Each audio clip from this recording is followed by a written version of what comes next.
Hello दोस्तों, स्वागत है आप लोगों का टारगेट केमिस्ट्री क्लासेस में। कैसे हैं आप लोग? ठीक है। आशा करते हैं, उम्मीद भी करते हैं कि आप लोग अच्छे ही होंगे। और पिछले लेक्चर में जो हम एक गूंगे व्यक्ति का नाम लिखने बताए थे कि हम कैसे पता करें कि इस गूंगा व्यक्ति का नाम क्या होगा, तो आप लोग अच्छी तरह से समझ गए होंगे किसी भी गूंगे व्यक्ति का हम नाम कैसे पता करें। ठीक है, तो आप किस गूंगे व्यक्ति का बात कर रहे हैं? तो हम उस गूंगे व्यक्ति का बात कर रहे हैं जो केमिस्ट्री में है। केमिस्ट्री में है ही नहीं, वो बहुत बड़ी योगदान देती है अपने केमिस्ट्री को। अपनी जो वो उसका लाइफ है, तो वो क्या करता है, अपने पूरे लाइफ को क्या कर रहा है, बहुत बड़े योगदान दे रहा है। ठीक है, तो हम उसका नाम जानने के लिए कुछ रूल बताए थे। उसके बाद हम उसको क्या किए, बहुत सारे क्या किए, कंपाउंड्स का, उस व्यक्ति का नाम लिखे। और क्या लिखे, तो उस रूल के आधार पे ही क्या किए, उसका नाम हम लिखे। और हम आए हैं फिर अगले लेक्चर में, ताकि आपको वो सीख समझ में आ गया होगा। तो आज हम क्या करें, आगे बढ़ें। तो हम उस गूंगे व्यक्ति का नाम बोले थे कोऑर्डिनेशन कंपाउंड है ना। तो कोऑर्डिनेशन कंपाउंड का हम लोग क्या किए थे, नाम सीख गए थे। तो अब कोऑर्डिनेशन कंपाउंड हम लोग नाम भी सीख चुके हैं, कैसे होता वो भी सीख गए। तो आखिर क्या चैप्टर खत्म हो गया? बिल्कुल नहीं, चैप्टर खत्म नहीं हुआ। चैप्टर तो अभी शुरुआत हुआ है, चैप्टर अभी शुरुआत हुआ है।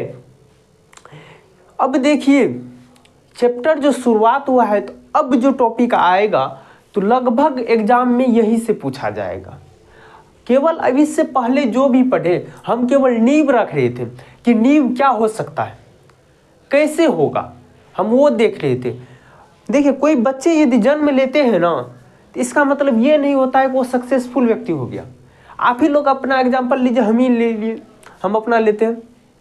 जब छोटे थे ना, तो उस समय हमारा पैर हाथ हर चीज़ था, जो अभी भी है वो हर चीज़ था। ठीक है, तो क्या बचपन में कुछ भी किए, क्या कोई नाम हुआ अभी तक? नहीं ना। लेकिन उसको मेहनत करते करते इतना आगे बढ़ चुके हैं, इतना बड़ा हो चुके हैं। अब यदि हम कोई भी काम करें, चाहे सही करे कि गलत करे, तो मेरा नाम होगा ही। समझे कि नहीं? चाहे आप इस उम्र में अच्छे काम कीजिए या बुरे काम कीजिए, तो क्या होगा, आपका नाम होगा ही। यदि आप कुछ नहीं करते, घर पे सोए रहते हैं, तो बोल देंगे निठल्ले है, निकम्मा है, ये है, वो है, बुर्बक है, ना समझ है, हमेशा सोए रहता है, कुछ नहीं करता, ना पढ़ता लिखता, कुछ नहीं है। ये सब बातें होती रहती हैं। ठीक है, और यदि वही अच्छे से पढ़िए, मेहनत कीजिए, ये कीजिए, आपकी मम्मी पापा को आप पे गर्व होगा कि मेरा बेटा दिन रात मेहनत करता है। और वो आपको पढ़ाने के लिए चाहे जो करना पड़े, दिन रात मेहनत करके रुपया देना पड़े, देने के लिए आपको तैयार रहेंगे। ठीक है, तो आप अपनी लाइफ को कैसे एंजॉय करते हैं, किस जर्नी के साथ एंजॉय करते हैं? एक जीवन क्या है, जर्नी है। लाइफ हर व्यक्ति का जर्नी है, क्योंकि जन्म लिए है, मरना तय है, फिक्स है। जन्म भी फिक्स है तो मरना भी फिक्स है।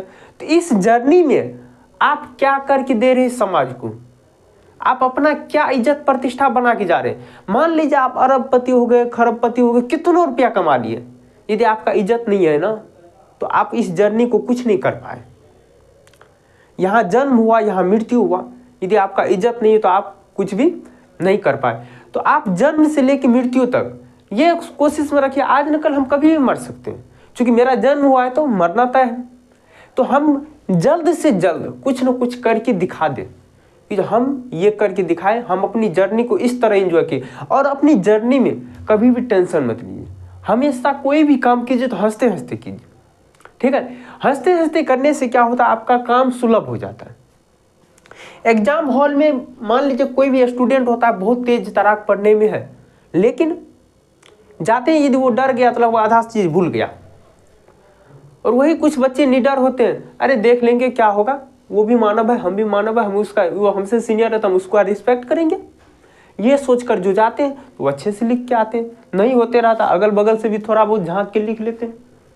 टीचर से एक ही घंटा में इस तरह से लगा रख लेते हैं कि टीचर उसको तैयार हो जाते हैं हेल्प करने के लिए। ठीक है, तो आप अपनी जर्नी को किस प्रकार से, अपनी जन्म से लेकर मृत्यु तक किस प्रकार से आप जर्नी को तय कर रहे हैं, वो आप पे डिपेंड करता है।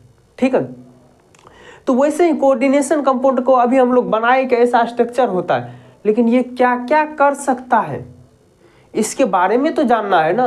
मान लीजिए कोऑर्डिनेशन कंपाउंड का जन्म हुआ, उसका पैर हाथ हम लोग जान लिए, अब ये इसका क्या बेनिफिट हो सकता है, क्या क्या हो सकता है, लेकिन जन्म कैसे हुआ इसका, उसके बारे में तो पढ़े ही नहीं।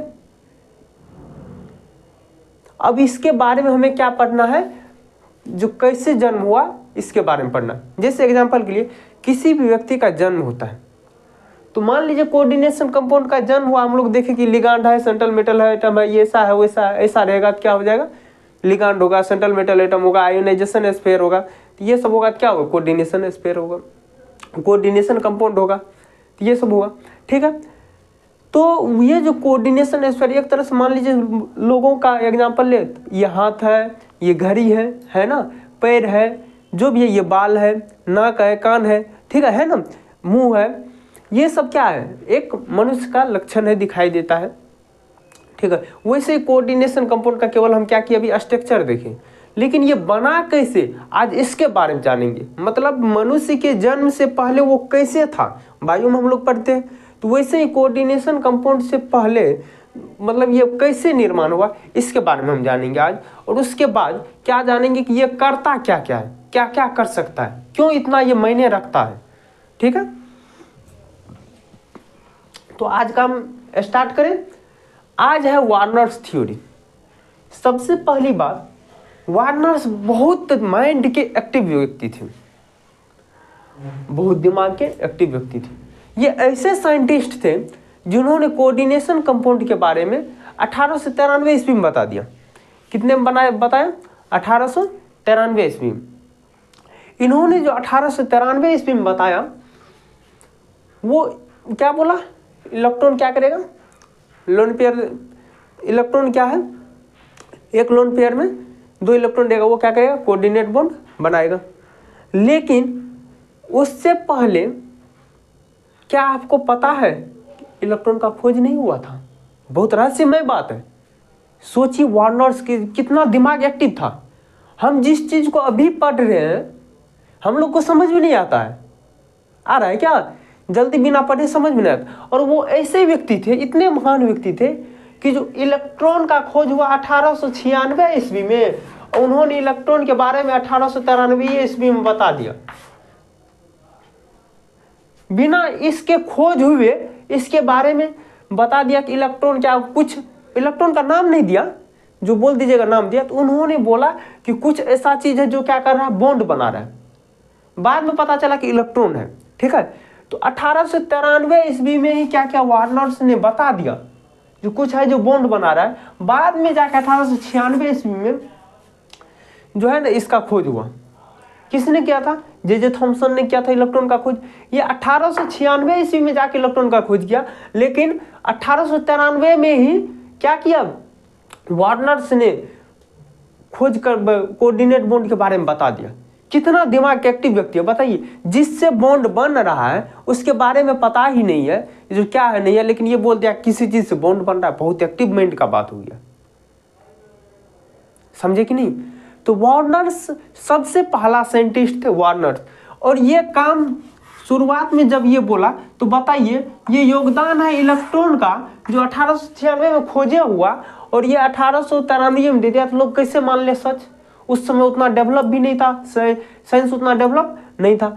तो इसको प्रूफ करते करते करते, ये प्रूफ तो उसी समय कर दिया था 1893 में, लेकिन लोग इसके बारे में जानते जानते बहुत ज़्यादा समय ले लिया। उसके बाद जब देखा कि जो नहीं, ये वार्नर्स ने जो 1893 ईस्वी में थ्योरी दिया ये बहुत यूजफुल है, बहुत क्या है, लाभदायक होता है और ये हार्ड बॉन्ड बनाता है। वार्नर्स ने जो बोला वो सही बोला। तो इसके लिए उन्हें 20 साल बाद, मतलब इसमें 20 साल ऐड कर दीजिए, कितना होता है, उसमें जाके इसको प्राइज दिया गया कि आप इतने महान व्यक्ति कैसे हो, इतने महान व्यक्ति हैं कि जो इलेक्ट्रॉन से पहले आपने क्या किया, कोऑर्डिनेट बॉन्ड के बारे में बता दिया, जो कि लोगों को इलेक्ट्रॉन के बारे में पता नहीं था और वो सही निकला।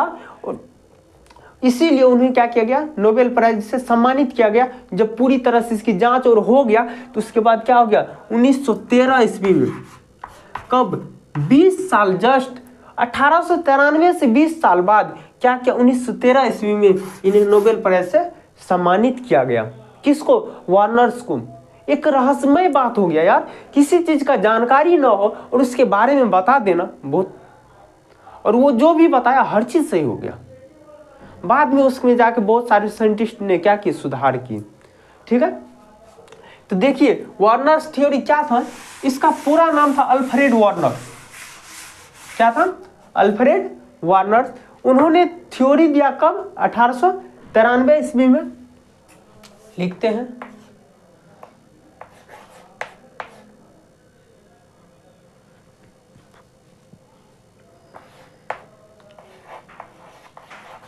अल्फ्रेड वार्नर्स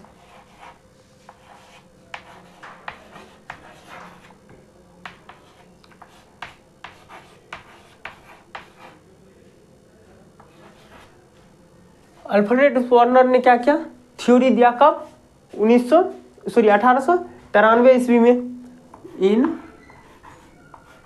1893 में। अल्फ्रेड वार्नर्स थ्योरी इन 1893 ईस्वी में दिया। कब दिया था, 1893 में, वाज, और ये क्या किया, पहली बार में ही दे दिया, फर्स्ट अटेम्प्ट में ही क्या किया, एक्सप्लेन कर दिया। Was first attempt, first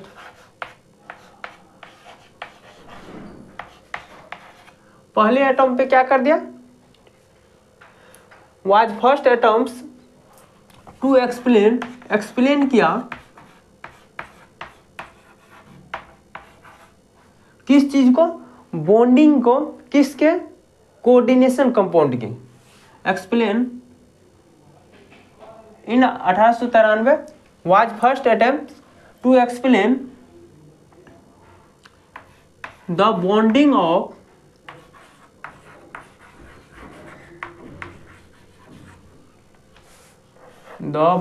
of किस चीज को बारे में, the bonding of,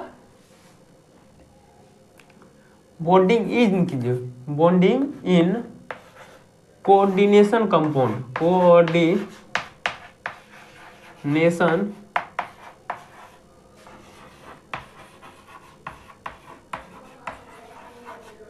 coordination compound. कोई दिक्कत नहीं, चलिए।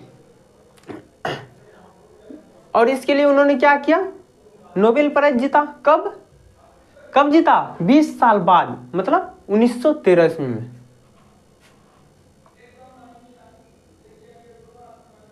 आगे लिख देते हैं, अल्फ्रेड, हिंदी में भी लिख दें, चलिए,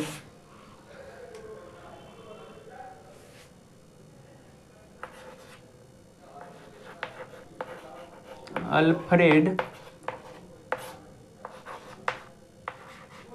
वार्नर ने 1893 ईस्वी में कोऑर्डिनेशन कंपाउंड के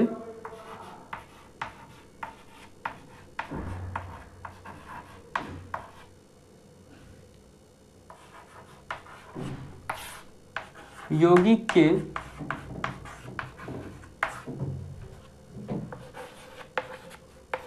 बंधन को क्या किया,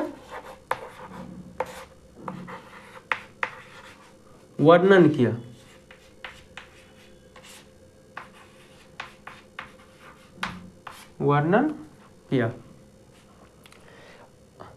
चलिए, तो ये तो हिंदी था। अब आगे देखिए, अल्फ्रेड वार्नर ने क्या किया, 1913 ईस्वी में नोबेल प्राइज जीता। क्या किया, नोबेल प्राइज। अल्फ्रेड वार्नर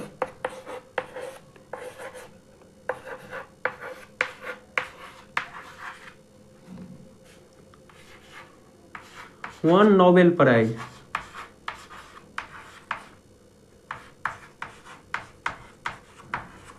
इन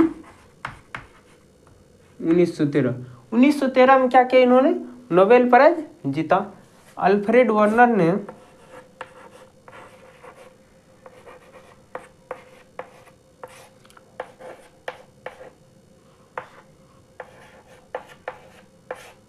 ने 1913 में नोबेल प्राइज जीता।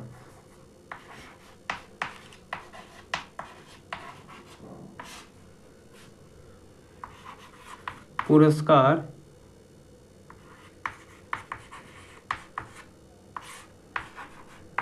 जीता।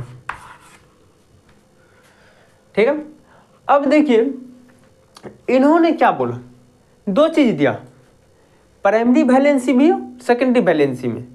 इन्होंने कोऑर्डिनेशन कंपाउंड में बोला कि दो तरह का वैलेंसी होता है।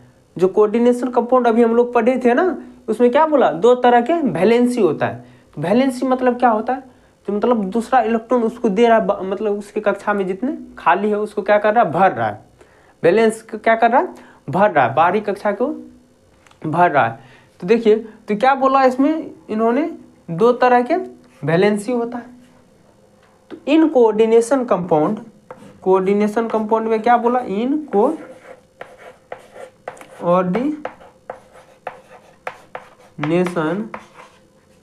कंपाउंड्स, कोऑर्डिनेशन कंपाउंड में कितने तरह के वैलेंसी होते हैं, दो तरह के, having two type of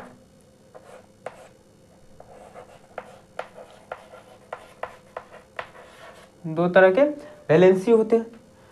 first में क्या नाम बोल दिया, लिख देते इसी में, primary valency and secondary valency.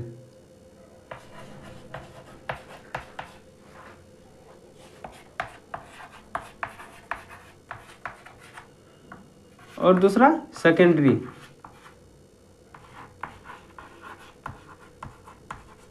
Valency. ठीक है, अब प्राइमरी वैलेंसी किसको कहते हैं, सेकेंडरी किसको कहते हैं, अभी हम देखेंगे, आप लोग को टेंशन लेने की जरूरत नहीं है। ठीक है, देखिए तो इसको हिंदी में लिख देते हैं, कोऑर्डिनेशन कंपाउंड में दो तरह के वैलेंसी होते हैं, ओप्स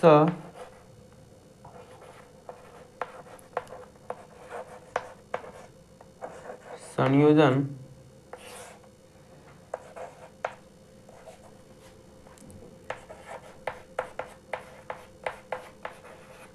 यौगिक में दो तरह के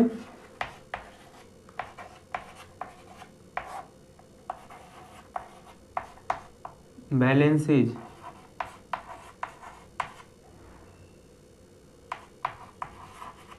होते हैं।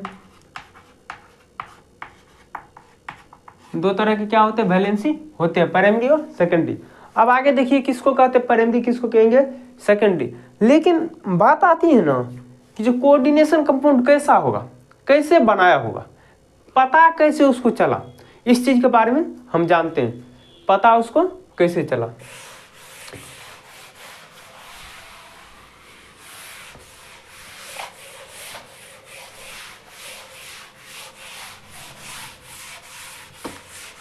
देखिए उन्होंने लैब में प्रैक्टिकल कर रहा था, कुछ कंपाउंड को पानी में डाल रहा था, तो इसे एक ऐसा कंपाउंड मिल गया जो पानी में डालता था ना, सब अलग अलग तरह का क्या कर रहा था, कंपाउंड बना रहा था। कौन चीज कर रहा था, अलग अलग तरह का कंपाउंड बना रहा था।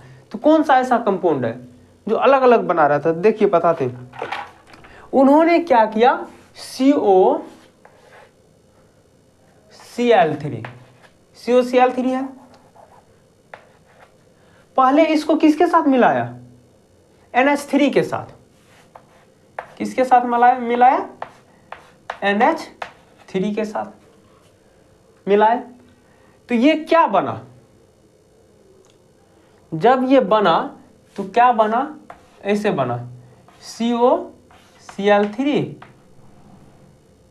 6NH3 है ना, 6NH3 ये कंपाउंड बनाया। तो हर जगह यही होना चाहिए था।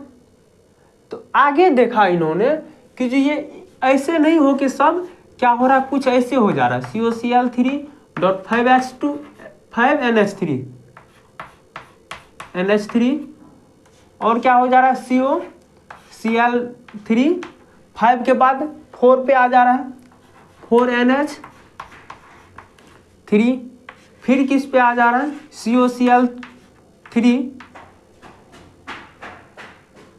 4 के बाद 3NH3, इतना तक 4 कंपाउंड बन गया। जब COCl3 को NH3 के साथ मिलाया तो क्या देखा, पानी में 4 तरह का कंपाउंड बन रहा है। तो फटाक से वार्नर का दिमाग काम कर, अरे ये कौन सी ऐसी बात इसमें हो गया, क्या बात है, कुछ तो स्पेशल बात हुआ होगा कि ये 4 कंपाउंड बना रहा है, क्या स्पेशल बात हुआ होगा।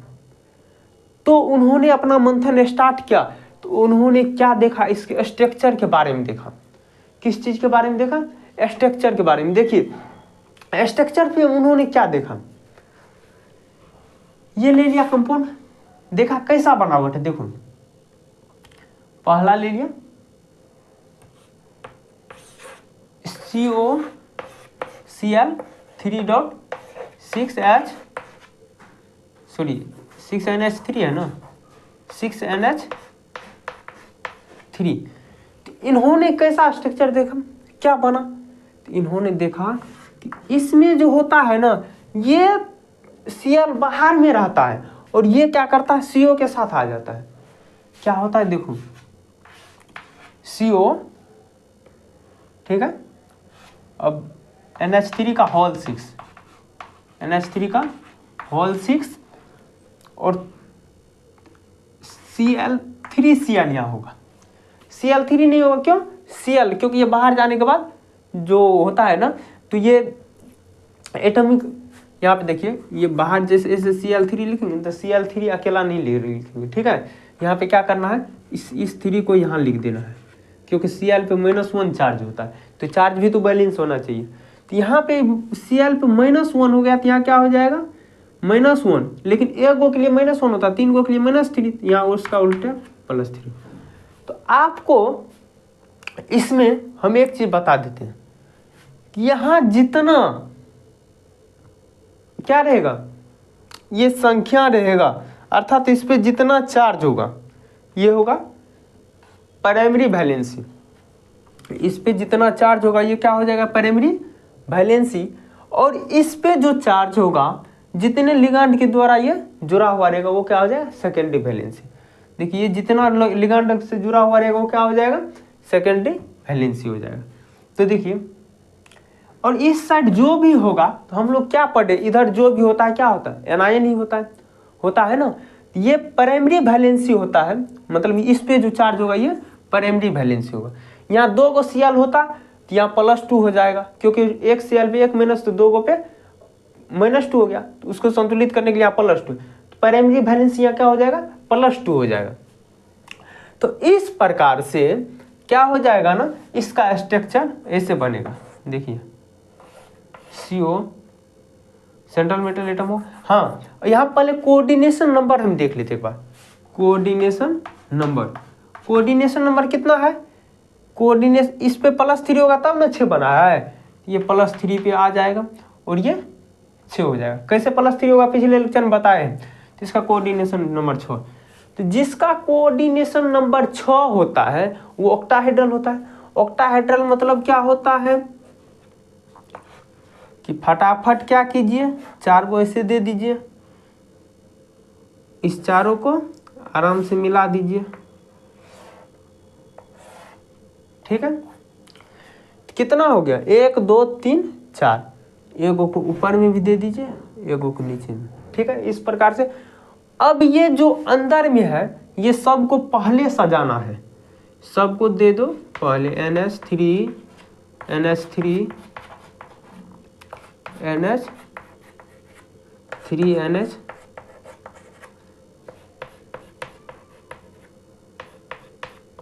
NH3 हो गया। तो ये एक डायरेक्शन में हुआ है, अंदर वाले जितने भी क्या है इसका डायरेक्शन फिक्स है, इसमें इसी पे बॉन्ड के सामने देना है तो इसी बॉन्ड पे ही रहेगा, बॉन्ड यही बनाएगा। और बाद में कि ये बाहर में जो इसका कोई डायरेक्शन नहीं है, इसे डॉट डॉट लाइन से दिखा देंगे। अर्थात बात ये हो गया, प्राइमरी वैलेंसी को क्या कर देंगे, डॉट डॉट लाइन से दिखाएंगे। तो कहीं भी दे सकते हैं, 3 को है तो एगो मन है मेरा यहाँ देने का, Cl एगो यहाँ दे दिए, एगो की इस साइड देने का मन है। जिसको जहाँ मन होगा वहाँ लिख देगा, कोई दिक्कत नहीं, क्योंकि इसका कोई डायरेक्शन नहीं होता। लेकिन इस सब का क्या होता है, डायरेक्शन होता है। प्राइमरी, ये सेकेंडरी वैलेंसी हो गया, इसका डायरेक्शन होता है। तो अब आप लोग को उम्मीद करते हैं कि अच्छे से समझ में आ गया होगा कि इस अंदर में जो रहेगा वो सेकेंडरी वैलेंसी कहलाएगा, बाहर में जो होगा वो प्राइमरी वैलेंसी कहलाएगा। ठीक है, और उसका प्राइमरी वैलेंसी की संख्या कितनी होती है, तो इस पे जो संख्या होती है वही प्राइमरी वैलेंसी की संख्या होती है। तो 2 को दे दिए, एक कहीं और दे देते, यहीं दे देते। तो इस प्रकार से हमारा एक स्ट्रक्चर हो गया, हुआ कि नहीं। तो यहां पे देखिए प्राइमरी वैलेंसी को क्या किए हैं, डॉट डॉट लाइन से दिखाए। सेकेंडरी वैलेंसी को क्या किए, स्ट्रेट लाइन से दिखाए। क्या किया, स्ट्रेट लाइन से दिखाए। तो आप लोग को प्राइमरी वैलेंसी भी समझ में आ गया। तो ये कैसे हो गया, वार्नर को कैसे दिमाग में घुमा, जब देखा ये पानी में बहुत सारे कंपाउंड बना रहा है, कैसे बना रहे। अब बात आती है 1 नंबर का हो गया। अब दूसरे नंबर का, इसी को हम मिटा देते हैं, आप लोग मत मिटाइएगा, आप लोग अपना सेकेंड नंबर पे लिख लीजिएगा। दूसरा का देखिए क्या हो जाएगा, दूसरा में क्या हो जाएगा, नंबर 2, यहाँ पे क्या आ जाता है, 5NH3 आता है। कितना NH3, 5 आ जाता है ना। तो यहाँ पे क्या कर देंगे, 5 करेंगे। 5 करेंगे तो क्या हो जाएगा, यहाँ पे 3 Cl था तो 1 Cl अंदर आ जाएगा, क्योंकि टोटल Cl की संख्या कितनी है, 3। तो एगो क्या आ जाएगा, अंदर आ जाएगा। क्यों, क्योंकि लिगांड यहाँ सेंट्रल मेटल एटम कितना बॉन्ड बना सकता है, 6, लेकिन NH3 तो 5 को बना रहा है। तो एक क्या करेगा, Cl से ले लेगा, 1 Cl से ले लिया, 2 Cl यहाँ पे आ जाएगा, 2 Cl क्या आ जाएगा, वहाँ पे चले आएगा। तो अब देखिए 2 Cl इसमें आ गया। अब होता क्या है कि इसकी क्या हो जाएगी, कोऑर्डिनेशन नंबर तो यही रहेगा, क्योंकि 5 गो ये है, एक 6 गो कोऑर्डिनेशन नंबर फिर भी रहेगा। स्ट्रक्चर भी ये क्या होगा, ऑक्टाहेड्रल ही होगा, 6 गो कोऑर्डिनेशन नंबर है। तो बदलेगा क्या, प्राइमरी वैलेंसी। प्राइमरी वैलेंसी इस बार क्या हो जाएगा, -2 हो गया, 1 Cl पे -1, 2 यहाँ पे +2 हो जाएगा, क्योंकि यहाँ -2 हो गया, 1 Cl पे -1, 2 Cl पे तो -2 हो गया, इसीलिए इसको संतुलित करने के लिए +2। तो यहाँ पे क्या हो जाएगा, ये प्राइमरी वैलेंसी +2 हो जाएगा, होगा ना, 2 प्राइमरी वैलेंसी हो जाएगा। तो इसमें देखिए हमने बोला है कि आप प्राइमरी वैलेंसी को क्या कीजिए, डॉट डॉट लाइन से दिखाइए। क्या कीजिए, डॉट डॉट लाइन से दिखाइए। तो ये प्राइमरी वैलेंसी देख लिए, ये 2 ही है, लेकिन ये 3 कैसे दे दिए। तो इसका मतलब है ये हमारा स्ट्रक्चर अभी गलत है, क्योंकि ये पिछले स्ट्रक्चर का है। तो देखिए पहले NH3 5 को सजाएंगे, 1 2 3 4 5, ये तो 6 गो है, एगो को मिटाओ। अब देखिए तो यहाँ पे क्या आ जाएगा, तो ये वाला Cl यहाँ पे आ जाएगा, प्राइमरी वैलेंसी उठ के कहाँ आ गया, यहाँ पे आ जाएगा। ये Cl को यहाँ दे दिए, जब ये दे दिए तो ये बॉन्ड हट जाएगा ना, तो यहाँ पे क्या हो जाएगा, एक डॉट डॉट लाइन भी आ जाएगा। ये बताएगा कि हम क्या है, प्राइमरी वैलेंसी से आए हैं और मुख्य बॉन्ड का काम कर रहे हैं, मेन बॉन्ड का भी काम कर रहे है प्राइमरी वैलेंसी, लेकिन यहाँ पे क्या कर रहा है, मेन बॉन्ड का भी काम कर रहा है। मेन बॉन्ड का काम कर रहा है, इसीलिए स्ट्रेट लाइन भी है, और ये अपना पहचान तो दिखाएगा, इसीलिए डॉट डॉट लाइन भी दिए हैं इसमें। ठीक है, तो अब देखिए सही हो गया। अब ये दोनों हो गया। अब ऐसे ही क्या करना है, फिर एक को हटा देना है, NH3 एक को हटा के यहाँ पे 4 कर देना है। 4 जब करेंगे, 4 गो NH3 लेंगे, NH3 4 गो ले लिए, तो Cl का 1 होना पड़ेगा, Cl को 2 होना पड़ेगा, चूंकि 6 चाहिए, 4 गो ये है तो 2 गो ये, 6 गो हो गया। तो अब जब Cl 2 गो इसी में आ गया तो टोटल 3 ही Cl है, तो एक क्या करेगा, इसमें से हट जाएगा, एक ही बचेगा। जब एक बचा तो यहाँ पे कितना आ जाएगा चार्ज, +1। कितना आ जाएगा, +1 आ जाएगा। समझ में आ रहा है, बिल्कुल, चलिए ठीक है। तो अब इसकी संख्या एक ही है, चाहे इस वाले को हटाओ कि इस वाले को, तो उससे पहले क्या करना पड़ेगा, NH3 को 4 को लेना पड़ेगा, कहीं एक से हटा देते, इसी साइड से हटा देते, एक NH3 से हटा दिए। तो इसकी अभी इसको क्या करेंगे, यहाँ पे लिख देंगे, इसको हटा के यहाँ पे लिख देते, Cl है, प्राइमरी वैलेंसी हो गया। प्राइमरी वैलेंसी इसीलिए डॉट डॉट, और एक Cl अभी बढ़ा है, मतलब टोटल 2 Cl क्या कर रहा है, प्राइमरी वैलेंसी वाला मेन बॉन्ड का काम कर रहा है, मतलब सेकेंडरी वैलेंसी का काम कर रहा है प्राइमरी वैलेंसी, लेकिन किसका काम कर रहा है, सेकेंडरी वैलेंसी का, इसीलिए इसको Cl के रूप में लिख दिया। अब देखिए एक बचा है, तो ऐसा भी तो हो सकता है एक और NH3 को त्याग दे, एक और जब NH3 को त्यागेगा तो यहाँ पे 3 हो जाएगा, NH3 3 हो जाएगा, और यहाँ पे मतलब बाहर में जब तक रहेगा तब तक ये अपना बॉन्ड चेंज करते रहेगा। तो ये बाहर में कुछ नहीं बचा, तो इस पर कोई चार्ज नहीं होगा। अब इस पे चार्ज नहीं है तो इसका मतलब प्राइमरी वैलेंसी नहीं है। प्राइमरी वैलेंसी अब ये टूट के किस में आ जाएगा, सेकेंडरी वैलेंसी के रूप में। किस में आ जाएगा, सेकेंडरी वैलेंसी के रूप में, Cl आ गया। तो इस प्रकार से उम्मीद है और आशा भी है कि आप लोग प्राइमरी वैलेंसी को भी अच्छी तरह से समझ लिए होंगे, और ये जो वार्नर्स ने अपना थ्योरी दिया उसको भी समझ लिए होंगे। ये देखा अलग अलग तरह का पानी में जाने के बाद क्या हो जाता है, कंपाउंड हो जाता है, अलग अलग जो कंपाउंड होता है, इसीलिए उन्होंने जांच स्टार्ट किया तो देखा कि स्ट्रक्चर का कमाल है कि जो प्राइमरी वैलेंसी किस रूप में चले जाता है, सेकेंडरी वैलेंसी के रूप में बदल जाता है, इसीलिए अलग अलग कंपाउंड बना रहा है। समझे कि नहीं? तो ये आपको अच्छी तरह समझ में आ गया होगा। तो अब हम प्राइमरी और सेकेंडरी वैलेंसी में अंतर समझ लिख लेते हैं। तो आप लोग ध्यान में रखिएगा कि एक स्ट्रक्चर को हम लेके बताएंगे कि क्या होता है प्राइमरी क्या, या फिर वैसे आप लोग को समझा देते प्राइमरी क्या होता है, सेकेंडरी वैलेंसी क्या होता है। तो चार्ट एक बना लेते हैं प्राइमरी वैलेंसी का, दूसरा सेकेंडरी का।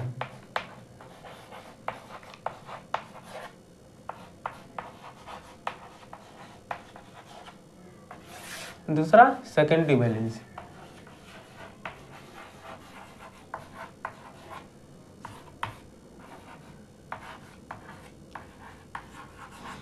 प्राइमरी वैलेंसी को अभी शॉर्ट में P भी लिखेंगे, इसको S भी लिखेंगे। प्राइमरी वैलेंसी हम क्या देखें कि प्राइमरी वैलेंसी जो भी था निगेटिव ही था, मतलब आयोनाइजेबल है, आयन है उसके पे चार्ज। और यदि प्राइमरी वैलेंसी नहीं है तो उस पर कोई चार्ज नहीं होगा। तो हम क्या लिख दें, primary valency ionisable in nature, first में लिख देते हैं ionisable in nature, ionisable in nature. ये नेचर में क्या होता है, आयन के रूप में रहता है। और कौन सा आयन, निगेटिव चार्ज आयन। ये सैटिस्फाइड होता है कौन चीज से, निगेटिव चार्ज आयन।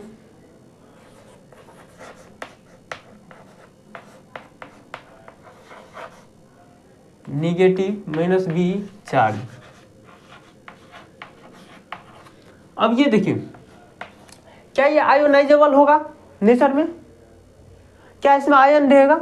ये न्यूट्रल भी हो सकता है और निगेटिव हो सकता है, लेकिन ये आयोनाइजेबल नहीं होगा, मतलब नेचर में आयन के रूप में नहीं होगा। नहीं समझ में आया? ये नेचर में आयन के रूप में नहीं होगा, ये हमेशा क्या होता है, संतुलित रूप से रहता है। ठीक है, बैलेंस रहेगा। तो ये क्या हो जाएगा, non ionizable in nature, non ionisable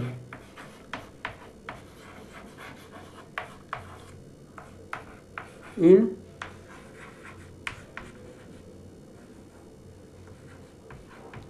उसके बाद देखिए ये कौन चीज से सेटिस्फाइड होगा, या तो न्यूट्रल लिगैंड होगा, या फिर और ये मतलब निगेटिव भी हो सकता है और कुछ पॉजिटिव भी हो सकता है। बताए थे पहले, कुछ पॉजिटिव भी हो सकता है। तो इसमें बोल देते हैं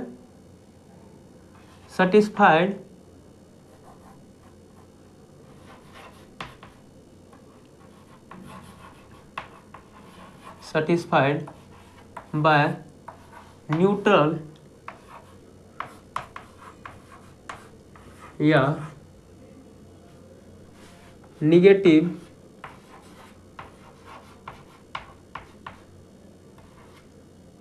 या सम, कुछ पॉजिटिव से भी, some positive charge, positive ligand. Ligand का इसमें बात करेंगे, सम पॉजिटिव लिगैंड। इस सब से क्या होता है, ये सेटिस्फाइड होता है। और प्राइमरी वैलेंसी को किस चीज से रिप्रेजेंट करते हैं, primary valency co dot dot line से रिप्रेजेंट करते हैं, represented by dot dot line. State lane represent, state वो होगा ना, रिप्रेजेंट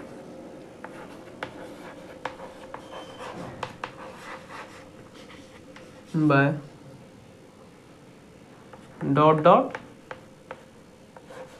लाइन। किस चीज से रिप्रेजेंट करते हैं इसको? डॉट डॉट लाइन से रिप्रेजेंट करते हैं। इसको क्या करते हैं? रिप्रेजेंट करेंगे कौन चीज से? ओ हिंदी भी लिखना है।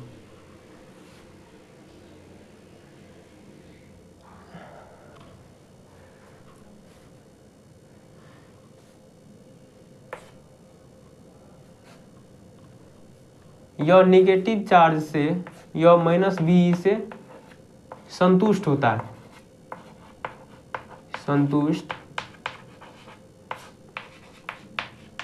होता है। यह न्यूट्रल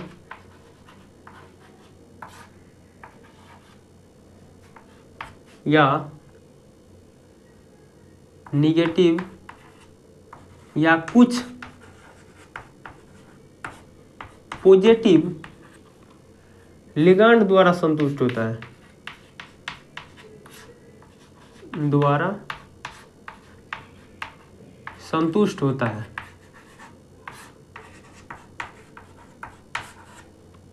ठीक है, इसे डॉट डॉट द्वारा सूचित किया जाता है।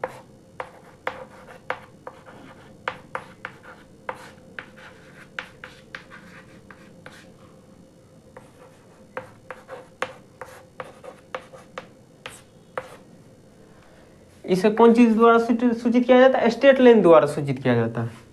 रिप्रेजेंटेड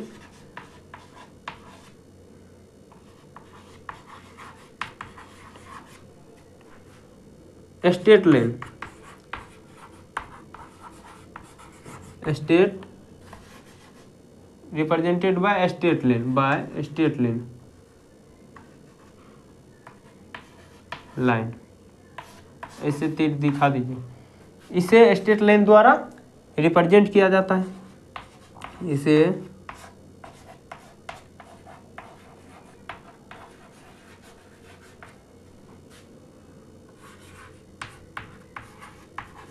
द्वारा दिखाया जाता है, दर्शाया जाता है।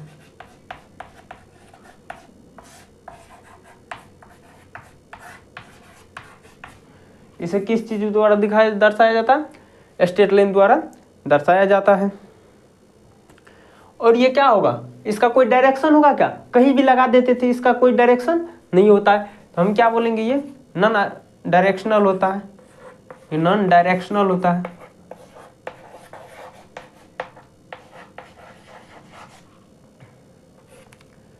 दिशाहीन होता है, दिशाहीन। ये क्या होता है? डायरेक्शनल होता है।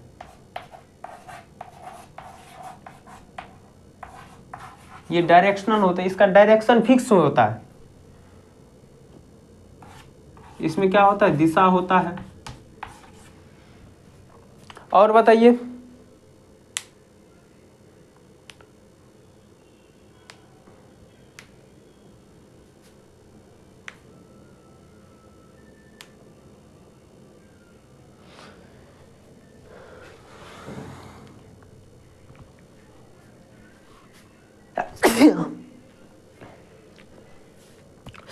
तो देखिए इसको क्या कहेंगे?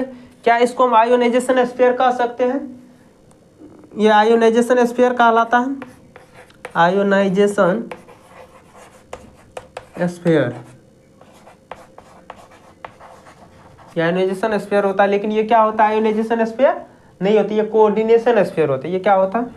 कोऑर्डिनेशन स्फीयर होता है, कोऑर्डिनेशन स्फीयर होता है। ठीक है, इस प्रकार से आपका आज प्राइमरी वैलेंसी, सेकेंडरी वैलेंसी के बारे में आप जान लिए, इसके कैसा स्ट्रक्चर होता है वो भी आप जान लिए। ठीक है, वार्नर्स ने क्या थ्योरी दिया? वार्नर्स ने उन्होंने देखा कि जी कंपाउंड में क्या हो रहा है, पानी में डालते हैं तो वो क्या हो जाता है, अलग अलग तरह के कंपाउंड बनते हैं। वो वही हो गया वार्नर्स थ्योरी। ठीक है, कब दिया, 1893 ईस्वी में दिया। इसके लिए 20 साल बाद उन्हें नोबेल प्राइज से सम्मानित किया गया, क्योंकि ये जो भी बताया बहुत ही मोस्ट इंपोर्टेंट था और इलेक्ट्रॉन की खोज से पहले बता दिया, जिस कारण से इन्हें नोबेल प्राइज से सम्मानित किया गया। और वो बहुत ही हमारे दैनिक जीवन में लाभदायक भी निकला। ठीक है, तो इस प्रकार से हमारा जो है ना, पहले की बात हम समझ लिए। ठीक है, अब क्या होता है, ये बनने के बाद क्या कर सकता है, नहीं कर सकता, अगले लेक्चर में वो पढ़ेंगे। ठीक है, मिलते हैं अगले लेक्चर में। थैंक यू, धन्यवाद।